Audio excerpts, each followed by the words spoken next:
On August 25, 1915, a mob dragged a man from his prison cell. They drove him 175 miles through the night. They hung him from an oak tree at dawn, and they took photographs. Leo Frank had already been convicted of murder. He had already been sentenced to death. But the mob couldn't wait for the state to act, because they were afraid that someone, somewhere, might finally look at what happened inside that courtroom and see what they had done. April 26, 1913, Atlanta, Georgia. A 13-year-old girl named Mary Fagan went to collect her paycheck. She worked at the National Pencil Factory. Her supervisor was a man named Leo Frank. She never came home. Her body was found in the factory basement the next morning. She had been strangled. There were signs of assault. 2 handwritten notes were found near her body, scrawled in broken English, apparently written by the victim herself as she was dying. The notes pointed to a black night watchman named Newt Lee. He was arrested immediately, but the investigation quickly shifted to Leo Frank, the factory supervisor, the Jewish businessman from New York in the deep American South in 1913. The prosecution's entire case rested on one man, Jim Conley, the factory janitor. He claimed he had helped Leo Frank dispose of the body. He described Frank calling him downstairs. He described Frank's exact words.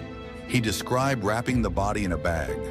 He described everything in perfect, devastating detail. The jury believed every word. Here's what the jury was never told. Jim Conley had been seen near the crime scene at the exact time of the murder. Jim Conley had blood on his shirt, which he was caught rinsing out. Jim Conley was the only person in the building with access to the basement. And those notes found near Mary Fagan's body, investigators privately believed Conley had written them himself to frame Newt Lee and deflect attention from his own guilt. But Jim Conley was not on trial. Leo Frank was. The trial lasted 25 days. The atmosphere inside and outside the courtroom was described by observers as closer to a lynching than a legal proceeding. Crowds surrounded the building daily, chanting for conviction. Newspapers had already decided Frank was guilty before a single witness testified. The jury deliberated for less than 4 hours. Guilty. Leo Frank was sentenced to death.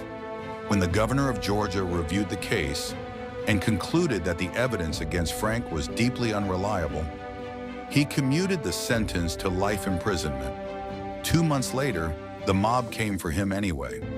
In 1986, 73 years after Mary Fagan's murder, the state of Georgia granted Leo Frank a posthumous pardon, not because they proved who did it, but because the state acknowledged it had failed to protect him. Jim Conley was never charged with Mary Fagan's murder. He served a year in prison for being an accessory after the fact. Then he walked free. Here's the question that this case demands. What is a courtroom worth if the people inside it already know what verdict they want before the evidence is heard? Leo Frank didn't die because the system failed. He died because the system worked exactly as some people intended it to. That is the most terrifying kind of injustice. Not the accidental kind, the deliberate kind. If this case made you angry, that anger is the right response. Subscribe to Echoes and Angle. We cover the cases where the truth was buried on purpose, and I promise you, someone got away with it.